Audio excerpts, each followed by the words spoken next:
You know that feeling when you walk into the shop and it actually smells like progress instead of just, well, damp sawdust and regret? That was me this morning. Is that why you're glowing? Or did you finally replace those flickering fluorescent tubes with those high CRI LEDs you've been obsessive about? A little bit of both. But mostly it's because I've been looking at the roadmap for where we're heading in 2026. It's a good time to have calluses on your hands, Alex. Between the new tech and the way the trades are leaning, it feels like the world is finally remembering that someone actually has to build the stuff the visionaries dream up. Spoken like a man who just spent 4 hours squinting at a blueprint. But you're right, the TigerDen Daily is looking a bit futuristic today. We're talking zero-waste printing and high-level welding certifications. It's not just about hammering nails anymore. No, it's not. And look, I'm the first guy to complain when things get too computery, but the stuff happening in the 3D printing world right now, it's solving the one thing that's been chewing on my conscience for years, the waste. You mean the plastic mountain in the corner of every maker's room? Exactly, those purge blocks, or printer poop as the internet so eloquently dubbed them. You'd print a tiny multicolor figurine and end up with a brick of wasted filament twice the size of the actual part. It felt like carving a toothpick out of a redwood tree. But the snapmaker you won, they've gone with a tool changer system. Break that down for someone who isn't neck-deep in G-code.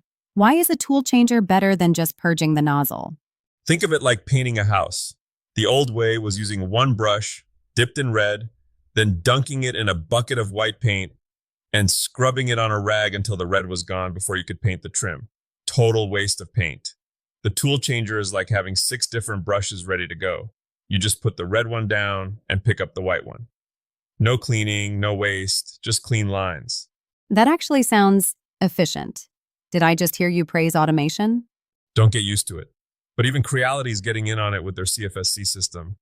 They're moving away from those big blocks of waste and using these sticks for color swaps on the K1 series. It makes the entry-level stuff feel less like a toy and more like a real manufacturing tool. Speaking of real tools, you were looking at the AWS updates. You've always said that anyone can burn a rod, but making a career out of it is a different beast. It's the difference between a job and a legacy. The American Welding Society just put out their 2026 outlook. And if you're in the trades, you need to be looking at Minneapolis this June, the Welding Automation Expo.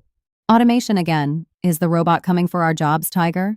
Only if you refuse to be the one holding the remote. That's the secret. The guys who are going to be making the buy a boat kind of money are the ones who understand how to oversee a robotic cell. They aren't just welders, they're technicians who understand the metallurgy and the software. And for the people who want to put down the torch eventually, my knees hurt just watching you crouch under that trailer last week. My knees felt it too, believe me. That's where the CWI comes in, the Certified Welding Inspector. The February Welding Journal was pushing it hard, and for good reason. It's the golden ticket. You move from the booth to the office. You're the one signing off on bridges and high-rises. It's a career accelerator that takes all those years of inhaling fumes and turns them into high-level consulting. That's a recurring theme today, moving from the doing to the managing or teaching. We see it in the Maker Mogul Corner too. You caught that Side Hustle Nation piece? I did, and it hit me right in the gut because I remember how I started. Most people think they need to build an inventory of 50 cutting boards before they can open an Etsy shop. They spend 6 months and $3,000 on mahogany and then realize nobody wants that specific size. So what's the shortcut?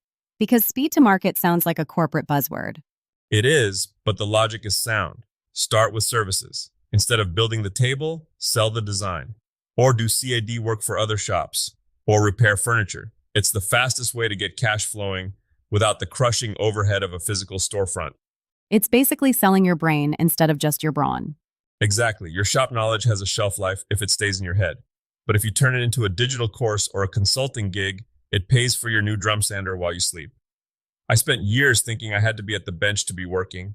I was wrong. The work is the knowledge. The bench is just where I apply it. Let's get back to the bench for a second, though. I saw you looking at those miter saw station designs. You're finally tired of using a 5-gallon bucket as an outfeed support? Hey, that bucket has served me well for a decade. But yeah, looking at these 8-foot integrated stations with T-tracks and stop blocks, it's like seeing a different way of living. Imagine never having to pull out a tape measure for a repeat cut.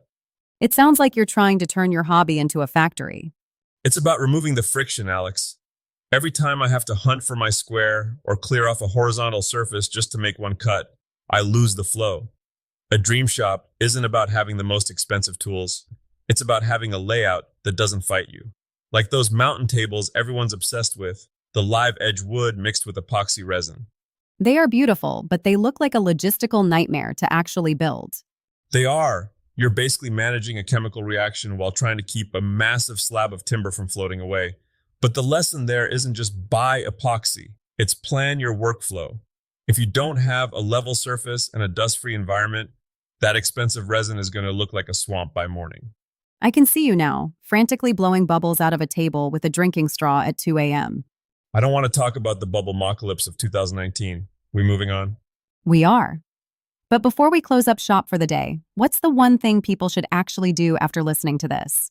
Look, whether you're eyeing that CWI certification or just trying to organize your drill bits, the common thread here is future-proofing. Don't just build for today's project, build the system that makes the next 10 projects easier. If you're a pro, get the certification that keeps you relevant when your back starts to give out. If you're a hobbyist, build the miter station that stops you from making the same measuring mistake twice.